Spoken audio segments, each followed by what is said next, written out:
একদিন বিশ্বনবী বললেন, বান্দার কোনো হক আল্লাহ কোনোদিন ছেড়ে দেয় না। আল্লাহর হক আল্লাহ মাফ করে, বান্দার হকের মাফ নাই।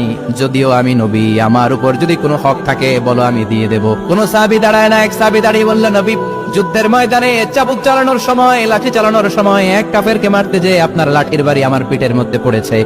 আপনি যেহেতু এই কিসাসটা আদায় করতে চান, আপনার পিঠে আমি লাঠির বাড়ি মেরে এটারে শোধবোধ করে দিতে চাই। সাইয়েদনা ওমর ফারুক হাতের জামা এরকম পড়তে শুরু করছে, আয় এদিকে আয়, তোরে শোধবোধ করাই। বিশ্বনবী বললেন, ওমর রাখো, এটা বান্দার হক, মিটাতে দাও। বিশ্বনবী বললেন, আসো, তুমি এসে আমার পিঠে লাঠি দিয়ে চাবুক দিয়ে বাড়ি মারো। সাহাবী বলে, ও নবী, তখন দুর্ভিক্ষের সময়ের যুদ্ধ ছিল, আমাদের গায়ে জামা ছিল না। যখন আপনি আমার চাবুকটা পিঠের মধ্যে মেরেছেন, আমার পিঠে তখন জামা ছিল না। আপনি যদি যথা নিয়মে কিসাসটা আদায় করতে চান, আপনার জামাটা খুলেন, খালি পিঠের মধ্যে বাড়িটা মারিস।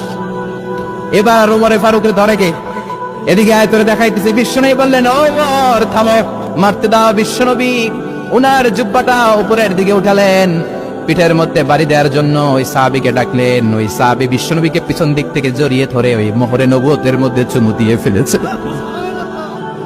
সাহাবী বললেন, নবী গো, এই নাটক করার জন্য আপনি আমারে মাফ করে দিয়েন। আপনি বিশ্বনবী, উদম গায়ে আপনারে দেখা যায় না, খালি গায়ে আপনারে দেখা যায় না। শুনেছি আপনার পিঠের মধ্যে মোহরে নবুয়ত আছে। অনেক দিনের সাধনা, জল্পনা কল্পনা, আপনার মোহরে নবুয়তে আমার ঠোঁটটা আমি লাগাবো না। আপনার মোহরে নবুয়তের মধ্যে আমার ঠোঁটটা লাগিয়ে আমার ঠোঁটটারে আমি জাহান্নাম থেকে পরিত্রাণ করাবো। এজন্য প্ল্যান প্রোগ্রাম করে এতক্ষণ আপনার জামাটা খুলতে বলেছি। আপনার উপরে আমার কোনো হক নাই। আমার আব্বা আম্মা, আমার সম্পদ, আমার জীবন আপনার জন্য কোরবান গো নবী।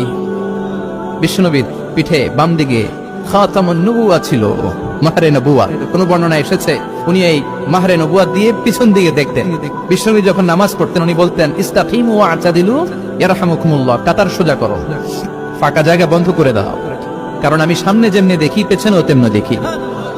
অনেকে বলেন বিশ্বনবী পেছনে দেখতেন এই মাহরে নবুওয়াতের জায়গাটা দিয়ে। এটা ছিল বিশ্বনবীর behind CC camera, behind close circuit camera. আল্লাহু আকবার।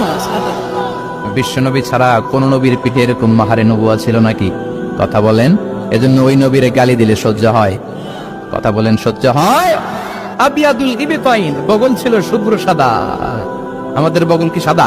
দুর্গন্ধ, কুৎসিত, কালো, তাই না? বিশ্বনবীরটা কালো? কথা কোন?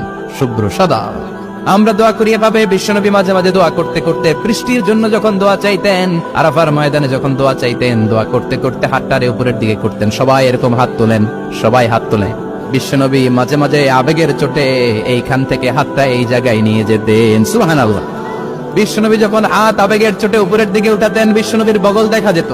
সাহাবারা বলতেন,